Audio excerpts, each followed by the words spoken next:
Yeah, check it out. Y'all want to win a free vacation to the jungles of Costa Rica this summer and help support the Scott Horton Show? You can. Joshua Hughes, peace activist and permaculturalist, runs Verde Energia Pacifica, an intentional community in the mountains of Llanos de Periscal, Costa Rica, and he's offered to raffle off a week's stay to listeners of this show. Airfare is on you, but transportation to and from the airport, as well as a 7-day stay for you and a guest in your own private house with 3 meals a day is covered. You can learn and practice some skills, or just go for a swim in their river, pool, or waterfall, walk jungle trails, enjoy the views, do yoga or dance in the studio, make art, play music, check out a local soccer game, or simply relax in a hammock by the river and read. Raffle tickets are just $50. Stop by scotthorton.org/raffle for details. And anyone who enters will get half off on any future stay down there. scotthorton.org/raffle. All right. Welcome back to the show, guys. It's the Scott Horton Show. I'm him. scotthorton.org for the archives. Here on the Liberty Radio Network live from noon to 2 Eastern Time. LRN.FM, LibertyRadioNetwork.com. And our guest today is Seamusin Reilly. He writes at convergentinterests.liberty.me. Welcome to the show. How are you doing? Hey, how you doing, Scott? Pleasure. I'm doing real good. Good to have you on the show. We've been talking on the Twitter for a little while here, and you kind of sketched out a little bit of this argument to me before by tweet. And now you've written up this great article here. It's called, and we ran it over the weekend at antiwar.com. It's called The Ugly Truth About ISIS, a New Era of Global Terrorism. And it sounds like what you're saying is all my warnings are coming true about how, well, you start out saying, hey, look, the super duper majority, that's not your words, that's mine. But no doubt about it, the vast majority, 90-something% of the terrorism cases in the United States, terror plots in the United States since September 11th were created by the FBI, conceived with the FBI in the first place. But you're saying that looks to be no longer the case. We're actually at a point where they have created enough monsters to go ahead and fulfill the role without having to entrap them. Is that right? Well, I don't want to. I want to be clear. The FBI are still up to their old gimmicks. There are plenty of cases that you see in the past couple of months where it fits the MO of the FBI's entrapment methodology pretty well. But if you look at some of the latest cases, or even if you look at some of the more successful terrorist attacks in the United States and in Europe, more actually in Europe than in the United States, you start to see that there's a new MO for these terrorists, and a lot of times it looks like they were legitimately radicalized, or maybe not radicalized.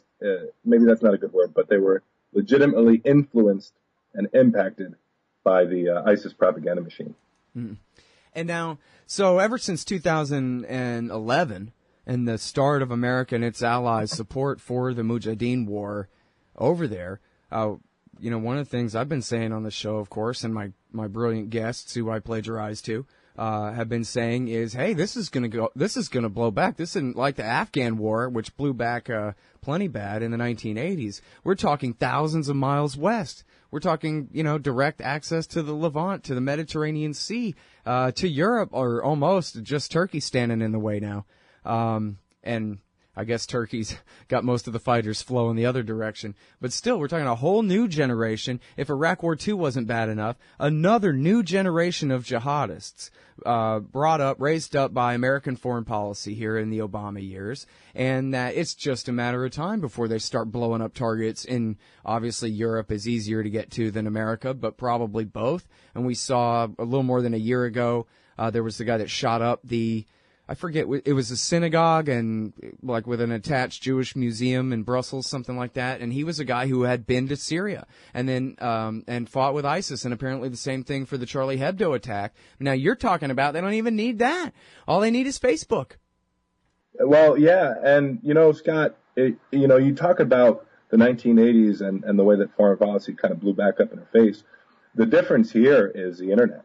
We, particularly libertarians, really like to sing the praises of all the internet's given us. But, Osama bin Laden and Al Qaeda, that was a Rolodex. That was a bunch of guys who knew each other way back when, who were kind of halfway communicating via landlines. But you open up the internet, and you open up a whole world of disillusioned youth, and a lot of times deluded youth, who really don't know what they're looking for or how they're going to find it, and they stumble across these hate sites the same way we have in the U.S. And they get radicalized, and the thing is, ISIS may not be doing the radicalization, but what it's doing is it's a hashtag, and it's giving people direction. It's giving people something to look for when they go online. And it's developing an entire network all over the world. Well, and it's preaching in its own twisted way what they claim basically is purity, right? This is the kind of thing that young men are attracted to, is something to believe in.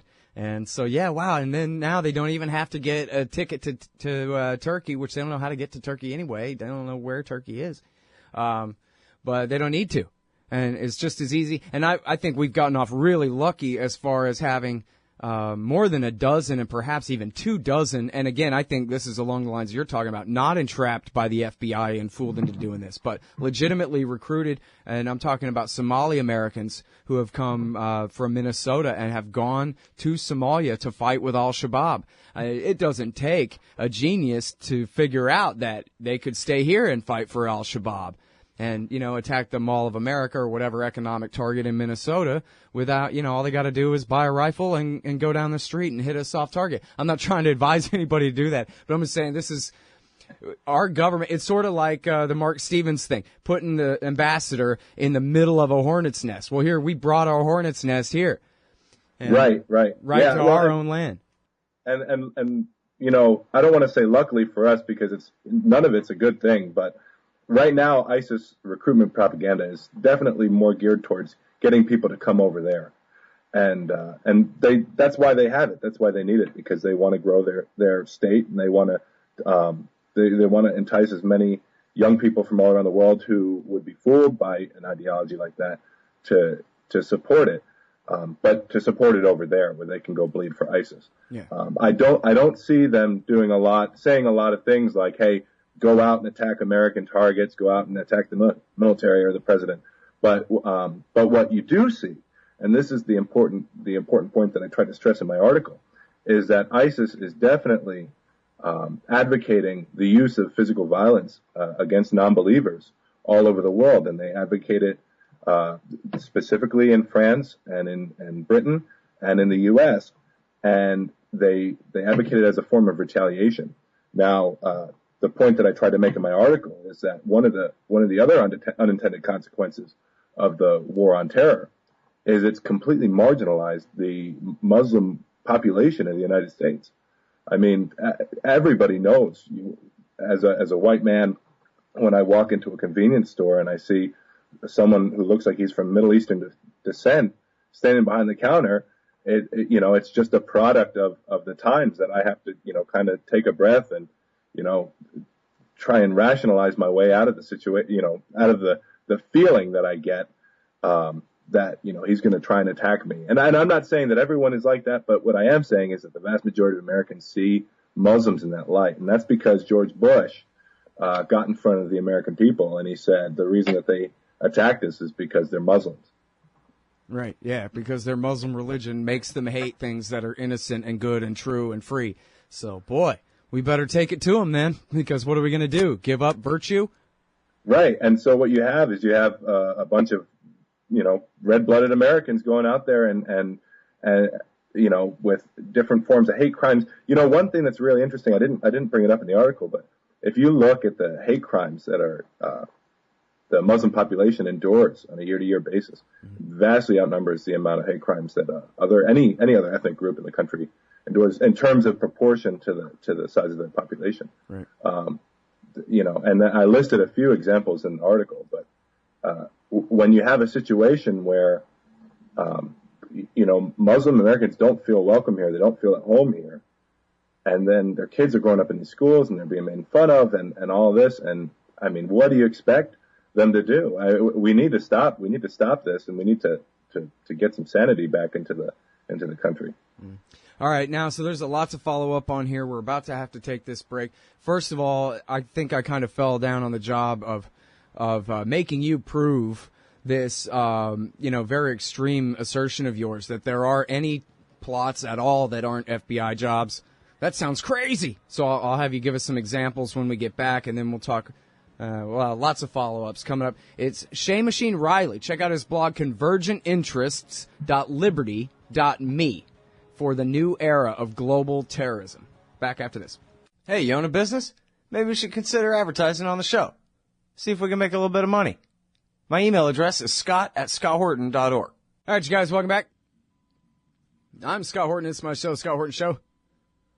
Talking with Seamusin Reilly about this article at convergentinterests.liberty.me. Convergentinterests.liberty.me. The article is The Ugly Truth About ISIS, a New Era of Global Terrorism. And so now we got to rewind it to the beginning here. I didn't really set this up very well. Everybody knows I've interviewed Trevor Aronson about this. I wish I'd written the book about it. I was going to write one like this about all the bogus terrorism cases and the FBI running around and trapping every idiot into saying he loves Osama and this kind of thing. There are very few exceptions to this that I know of. There's Zazi from Denver. There's the Times Square bomber, the Underpants bomber, Fort Hood, and I think I'm out. Maybe there are one or two more than that. But now what you're arguing here is that this has changed where, yeah, as you said, the FBI, they're still up to their games. Oh, I left out Boston, of course.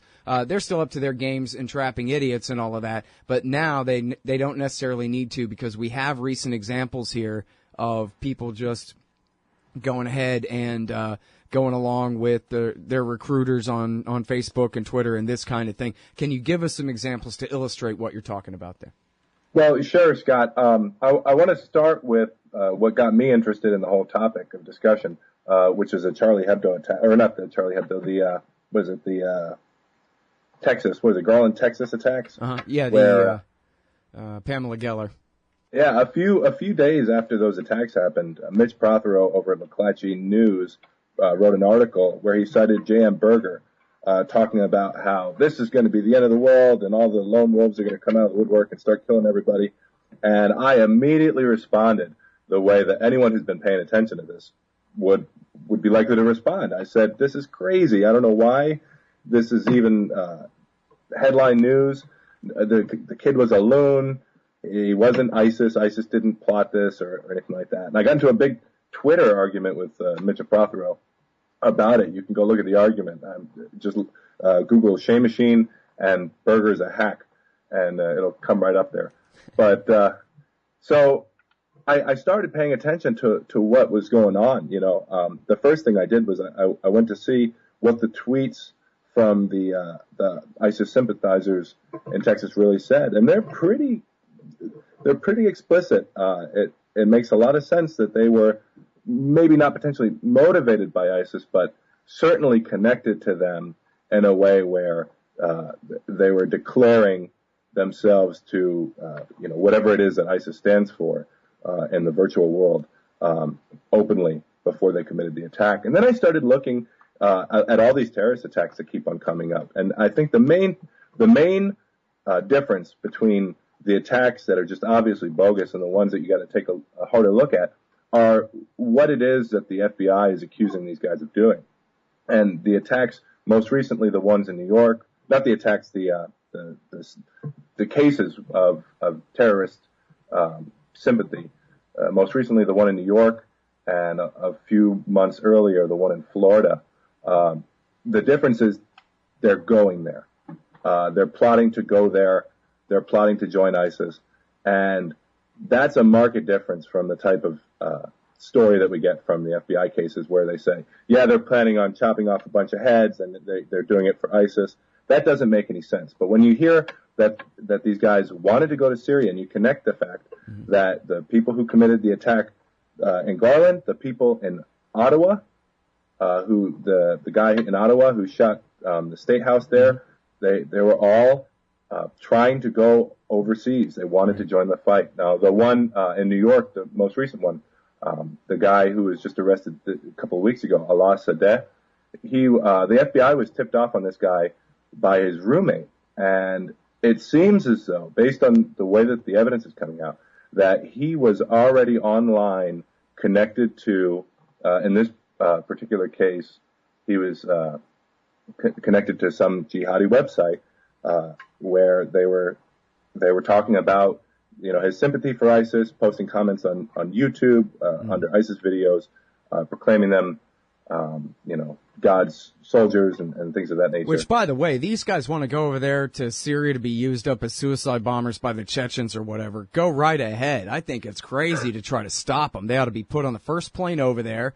and then, searched thoroughly first, and then, told that they're guilty of treason and can't come back unless they want to go to the Supermax for the rest of their life. Now that they've decided to join up with ISIS, they're exiled and pass a law. It shouldn't be arbitrary, but if that's what they want to do, fine. Why keep them here? Like you said, the guy in Ottawa, all he wanted to do was go blow himself up far away from here somewhere. Hell.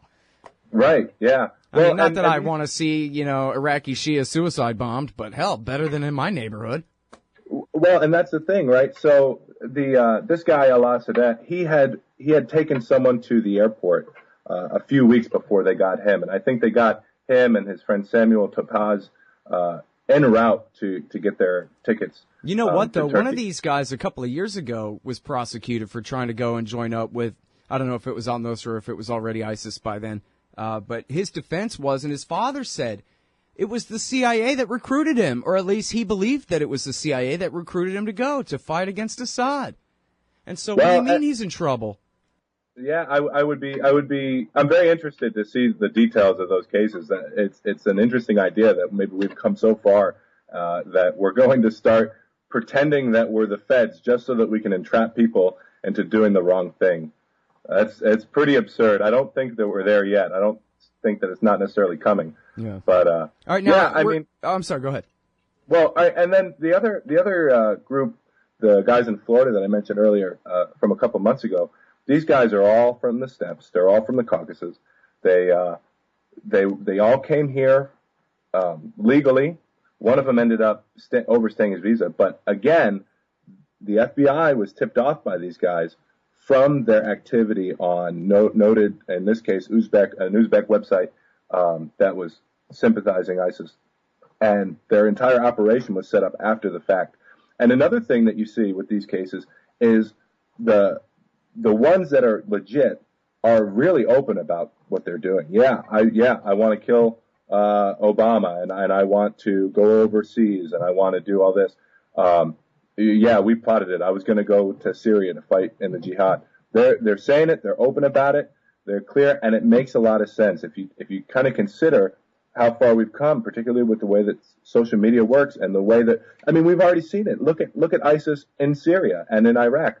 They're full of foreign fighters from all over the world, but most particularly you see Abdelmajed Abdelbari, the British rapper who is the suspect of the Brits. I think he was a British rapper who supposedly was the one who beheaded James Foley. Just a few months after ISIS sacked Mosul and became, in the spotlight. You had Douglas MacArthur McCain. I don't know if you remember him. He was the first American, quote, the American to die for ISIS. He ended up dying in Syria a month after the fall of Mosul. And the thing is, go ahead. Yeah. So the thing is, I don't know. I don't know how much of these guys are being radicalized by the message, or how much of them are just, Right. Hey, hang out for another segment, okay? Yeah, I got you. All right, great. It's Seamusin Reilly. He's at convergentinterests.liberty.me, and we're going to talk more about this problem, the new problem, fighting him over there and creating a problem over here because of it. Hey, I'll check out the audiobook of Lew Rockwell's Fascism versus Capitalism, narrated by me, Scott Horton, at audible.com. It's a great collection of his essays and speeches on the important tradition of liberty. From medieval history to the Ron Paul Revolution, Rockwell blasts our statist enemies, profiles our greatest libertarian heroes, and prescribes the path forward in the battle against Leviathan. Fascism versus Capitalism by Lew Rockwell for audiobook. Find it at Audible, Amazon, iTunes, or just click in the right margin of my website at scotthorton.org. All right, y'all, welcome back to the show. Sorry, I'm never clear on the way out to break, am I? Not new. We've had terrorist attacks in the United States before. What I meant was it's kind of the next wave, the next phase of America's terror war. Hey, wait a minute. The new era of global terrorism. That's the title of the article. I should have just gone with that. It's at convergentinterests.liberty.me. Seamusin Reilly, The Ugly Truth About ISIS, A New Era of Global Terrorism. And we're talking about how apparently you have more and more people, not like the numbers they would try to imply on CNN or something like that, but still, who are being recruited to go and join the Islamic State. And now mostly, as our guest is explaining, they seem to want to go over there and fight. Well, that's good, I guess, until the propaganda on Twitter changes and they're told to hit targets closer to home. And I gotta say, I think we've been really lucky up until this point that mostly all we've had to deal with is a bunch of bogus FBI entrapment cases, other than, you know, the failure of Zazi at the New York Times Square there in 2010 and some of these other things. But it seems like, you know, matters could have been a lot worse. You don't need a whole lot of Al-Qaeda guys or Al-Qaeda loyal guys to do some damage. And but now, you know, you keep this same policy up for 15 years running, and, you know, what surprise is it that now the Middle East is entirely in chaos and that people who marginally could be convinced to identify with the other side are beginning to do so now. But I wanted to get to what you were saying about the way Muslims are treated in the United States, because you know, this is something that Phil Giraldi has written about a lot in the past, about how in Europe Muslim populations are much more marginalized. They're much more analogous to Mexicans or Central American immigrants in the United States, where they tend to be on average poorer and live kind of in separate neighborhoods and that kind of thing, are treated more like second-class citizens, where in America Muslims are much more likely to be upper class or upper middle class and own property and seek advanced degrees and you know, work as professionals like the Times Square bomber, in fact. And they're the kind of people who are much less likely to be so alienated from the society that they would wage war against it. It really has put the lie to all the propaganda, all the anti-Islamic propaganda over all these years about just how dangerous they are, when there are somewhere on the order of 3 or 5 million American Muslims who are clearly not at war with this country whatsoever. We're talking about the very outside margin here. The fact it's the exception proves the rule kind of thing, I think. And yet at the same time, I'm not really contradicting you or arguing the point that more and more they must feel more and more alienated. Especially, you know, as Anthony Gregory put it years ago. I'm sorry I'm going on so long. I'll turn it over to you in a second. But as Anthony put it years ago, that George W. Bush used to keep the lid on all of this because he was the right-wing leader, alpha male up there, and he would say it's not Islam. These guys are perverting Islam. They're a fringe group. They're the Manson family of Muslims, man. They're these terrible crazies, and yeah, we got to get them, but no, they don't represent Islam. But once Bush was gone, that was like the lid off the pot, and it just started boiling over. And especially with a black pseudo-Muslim president and everything for their right to rally against, and it just bled all over the place to, you know, Muslims, you know, on your street corner kind of thing. But anyway, I just wonder what you think of that as far as the relative alienation of American Muslims and how much worse you think it's getting and that kind of thing. Well, I think it's a very important point that you make. You know, a lot of times these kids who are radicalized, they're delusional, they don't really understand where their place is in the world. They're kids who are coming from bad backgrounds. This isn't any different for the ISIS terrorists than it is for the gangbangers on the street or the white supremacists. They mostly come from you know, a high level of it is going to be socioeconomic. A lot of it is going to come from, adverse childhood experiences. It doesn't really matter. And I think what's saving us is the relative peace and prosperity that American Muslims have, because they're mostly immigrants who come here to work and make a living for themselves and get up into the middle class. But these immigrants have children, and these children have to grow up in American schools, and they see what they see on TV every day. And if they're practicing Muslims, they, that they're identifying with it. They're identifying with all the people. Now, a point that I make in my article is we just had the Dylan Roof shooting a couple of weeks ago, but 3 months ago there were three, as far as I'm concerned, completely innocent Muslim American students who were gunned down, and really the media stopped talking about it after a couple of days. We see stuff like this all the time. We had a guy in Texas got shot just a month after that. A kid in Kansas got run down. He was leaving his mosque and he got run down in a car. Just murdered, cold blood. And that's the last that we've ever heard about it. Maybe they got the killer, maybe they didn't. But Muslim Americans don't see that.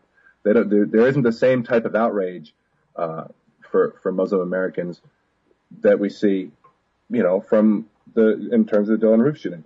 Yeah. Now, well, and we have an example right in front of us about how people feel when they're marginalized like that, and the entire Black Lives Matter campaign, that Black Americans still this day feel like they have to insist that I am a man, right? Like the signs back in the days of the Martin Luther King marches.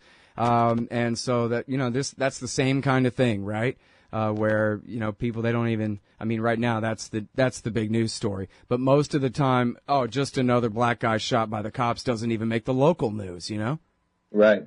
And so, the thing is, when these kids grow up and they experience this and they're trying to find themselves and they're products of our public school system and they go online and they find this recruitment propaganda, it's very easy to get sucked into it, no matter who you are, if this is the type of background you're coming from. Yeah. And so that's probably what we're going to start seeing, as far as I can guess. But we certainly don't see the same type of attitude, even from the left, towards Muslim Americans that we do towards the blacks. Because, think about it. We have legislatures that are passing anti-Muslim legislation in this country, and it doesn't even get a peep. Right. And the problem with us is people who kind of see this stuff, we tend to kind of see it and want to make light of it. We want to say, well, you know what? There really is no war on terror. It's all a big phony ploy by the government to take our liberties and get involved over in the Middle East. And yeah, there's a lot of truth to that. But at the same time, we have this situation in this country, saying that because the FBI can't do a good job catching terrorists, or they have to make up all their own terror plots in order to, sustain their budgets. That it's a non sequitur to say that there isn't a problem in this country, or that there won't be. Right. Yeah. We have to acknowledge that, and really. And I want to make sure that people understand that you're not trying to play into the demonizing Muslims thing here. You're demonizing the foreign policy that puts us at risk of alienating American Muslims so badly that they would side with the other side against us.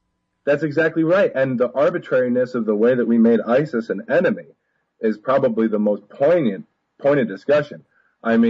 What on earth was going on in 2013 and into 2014 when they decided, you know what, these people that we've been backing all this time, we're going to suddenly make them an enemy, when they did nothing different. The only difference was they sacked a city inside a set of imaginary lines that no one was even paying attention to anyway. Yeah, and I got the PR got too bad basically by then. That's what it was. Either that or they thought that was their end. My opinion at the time, if you would ask me, why on earth we're going after ISIS now after 3 years of them being around already, I would have said, well, they couldn't get their war in Syria.